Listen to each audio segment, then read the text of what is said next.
Hey YouTube, this is Espo Cards, and today we're going to be doing a CGC grading submission video. We're still waiting on our other one to come back from CGC, but I'm very excited to do a second one of these with the cards I'm going to send out this time, and with a bit more editing, give you guys an insight on some of the prices of these raw cards, and then what I'm looking at for hopefully if they come back graded, or even like an 8 or 9. So I've got 20 cards to submit today, so it's going to be a bit of a longer video, bit of a different video as well. But I really hope you guys enjoy these kind of series. I want to have multiple different series on the channel, not just all pack openings, but definitely do enjoy the pack openings. So we're going to start with our cards. The first one we're going to look at is some of the Hidden Fates Shiny Vault. Some of just the lower shinies, like the small little guys. So we have a Studowoodo here. Very nice card. Ideally, I would like all of these cards to either come back at least a 9.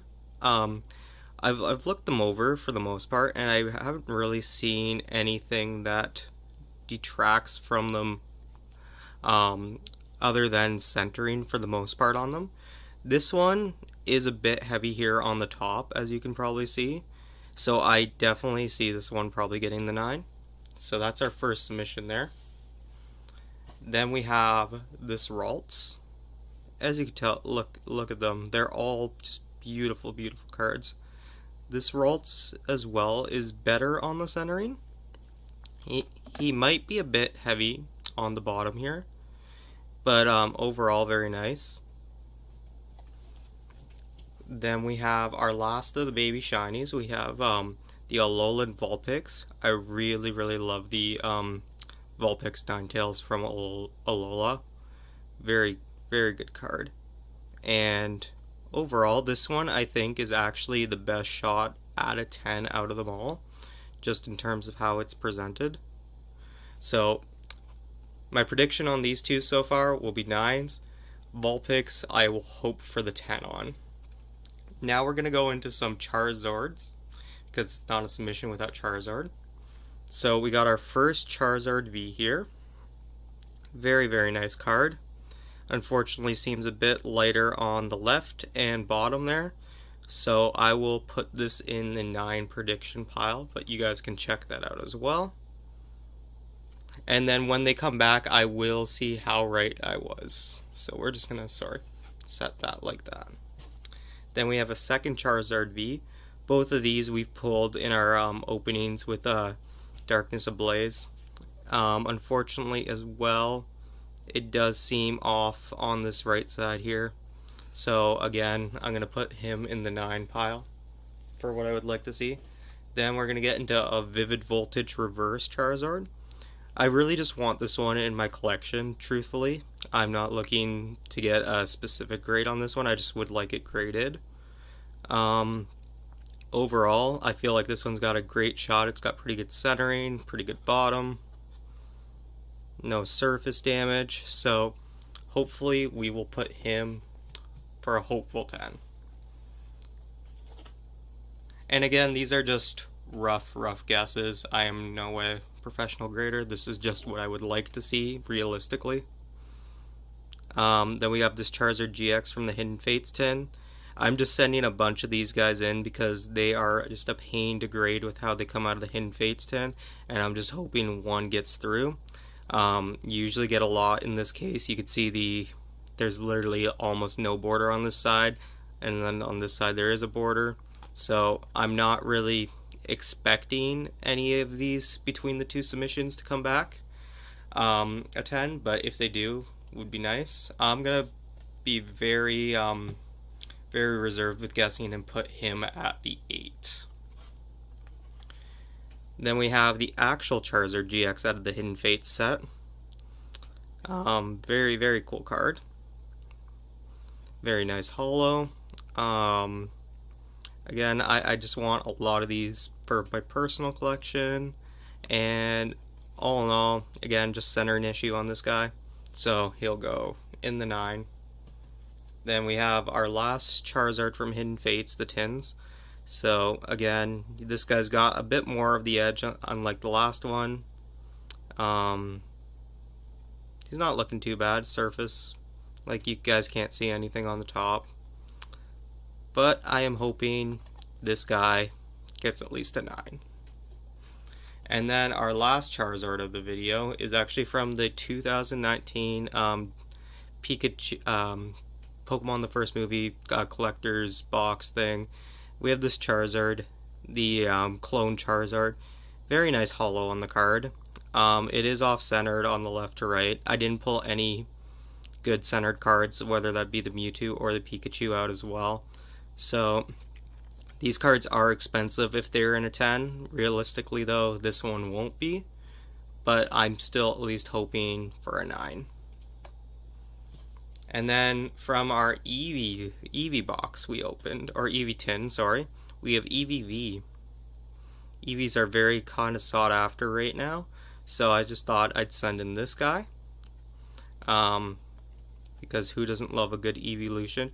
I do want to start sending in a lot of my older evolutions as well. But unfortunately, grading does cost money, and so I have to be very selective at the start. But overall, I see this guy is in very good condition, and I'm hoping somewhere between the 9 and the 10. I'm not comfortable enough to say 10 on him, but I'm hoping it's at least between there. Next up, we got a Vivid Voltage V. This Alakazam V just looks very, very nice. Texture on the card is great if you look right across that. And overall, I felt it had pretty alright centering. And with this Alakazam V, there are a lot of Abracadabra Alakazam fans, and definitely I feel like this guy has it shot at a 10 at least. Now we're going to go back a couple years to a Magikarp, a golden Magikarp from, I believe this was a Toys R Us promo, but look at that, the holo on it, it's really, really beautiful. Definitely hoping this guy comes back strong, but overall, he's just always going to remain in the collection. He's a really cool piece to have. And I will put him into the 9 category. Now we have the Pikachu from the collector's box. And as you can see there, we have a print line. Why am I sending this still in with that print line and the major off-centering? Because this promo right now, it's just a pain to get. I want at least one graded copy in my collection. It's costly.